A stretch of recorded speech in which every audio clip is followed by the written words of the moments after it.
अहा के ते हसबा कोन बात अछि। हाँ तो 24 घंटा साड़ी में रहती भौजी, बुझाई दे पूरा जिंदगी साड़ी काटी देव। अहा के कहवाक दुनिया देखू, लोग कतेक मॉडर्न भर गए छा।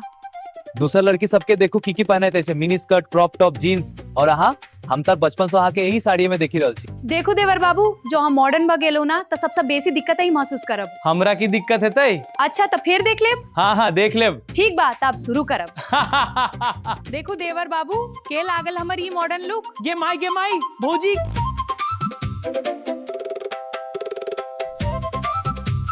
भौजी ई सब की भर रहल छै घर में?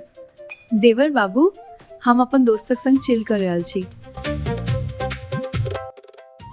इले 500 टका हमर कोहली आई छक्का मारते। भौजी आ तो सट्टाबाजी सेहो शुरू कर देलू। हाँ जुआ खेला जाई, देखो हम जीतब। ठीक बा, देखे का होई छै। तैयार रहो, अब हमर बारी। देवर बाबू, मॉडर्न जमाना में तो ई सब चलत छै ना।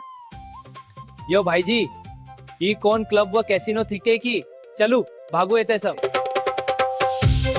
ई की बात भेल करिश्मा?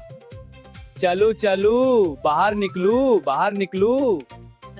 आई ने कहलो मॉडर्न बनू, तब बन गेली हूँ मॉडर्न। अरे भौजी, यही बच्चा सा गलती हो गेले, हमरा माफ कर दियो। अब माफ करब। हाँ भौजी प्लीज, हम ना दो और अब। ठीक है, छोड़ दियो। हाँ आइक बंद करू। अच्छा आई खोलू। अब तो अहाँ साक्षात देवी लागी रहल छी भौजी, बस अहाँ हमेशा एने ही रहू। दोस्त सब जे सेहो अपन संस्कृति और संस्कार से प्रेम करे छी, ओ एही वीडियो के लाइक और शेयर जरूर करू।